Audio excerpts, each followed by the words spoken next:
কদিন ধরে সোশ্যাল নিউজে একটাই টপিক ছিল, নারী কিসে আটকায়, নারী কিসে আটকায়। কোনো জায়গায় এটা লেখা ছিল না যে পুরুষ কিসে আটকায়। একটা ভিডিওতে দেখলাম এক মহিলা তার স্বামীকে বাঁচানোর জন্য তার একটা কিডনি দিয়ে তাকে সুস্থ করেছে। সুন্দর একটা মহিলা তার স্বামীকে, তার ভালোবাসার মানুষকে বাঁচিয়ে রাখার জন্য নিজের একটা কিডনি দিয়ে দিলেন। মহিলাটার স্বামী যখন সুস্থ হয়ে দেশে ফিরলেন, তখন থেকে শুরু হলো তার উপর অমানবিক অত্যাচার। এক সময় তার স্বামী পরকীয়ায় জড়ালেন। পৃথিবীতে এমন এমন নারী আছে যে তাদের স্বামী তাদের সামনে গাড়ি বাড়ি টাকা পয়সা সোনাদানা এমনকি সব কিছু এনে দিলেও তার স্বামীকে ভালো লাগে না। আবার এমন এমন মহিলা আছে সংসারে সারাদিন সংসার সামলায়, তার স্বামীর সামনে তার গরম গরম ভাত নিয়ে আসে, কিন্তু তারপরও তার মন পায় না। এটাই আসলে বাস্তবতা। যেই আপুটা তার স্বামীকে কিডনি দিয়ে বাঁচালো, তাকে ছেড়ে আরেকটা নারীর সাথে আসক্ত হলো।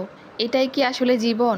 এত সুন্দর মহিলা রেখে সে আরেকটা পরকীয়ায় জড়ালো, আর তাকে ছেড়ে যে যাবে না সেটা কি কোনো গ্যারান্টি আছে? আপনারাই বলেন তো।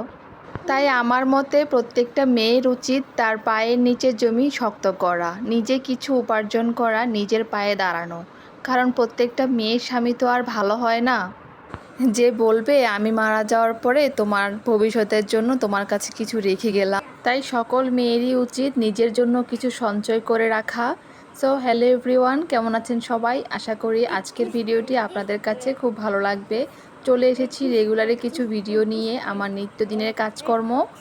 সকালবেলা কাজকর্ম রান্নাবান্না শেষ করে ঘরটা আরও ভালো করে গুছিয়ে নিব। এবার আমার সকালবেলা রান্নাবান্না করতে হয়, সাফওয়ানের বাবা দুপুরের জন্য লাঞ্চ নিয়ে যায়, তাই জন্য বেশ কিছু কাজ পড়ে থাকে। তাই আবার ঘরটা ঝাড়ু দিয়ে নিচ্ছি এখানে, আর ফার্নিচারগুলোও মুছে নিব। এছাড়া বিছানার চাদর বিছিয়ে নিব।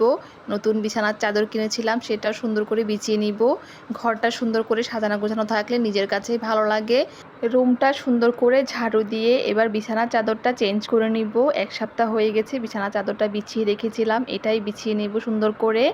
আর আমরা খাটটা খুলে রেখেছিলাম সাফওয়ানের জন্য।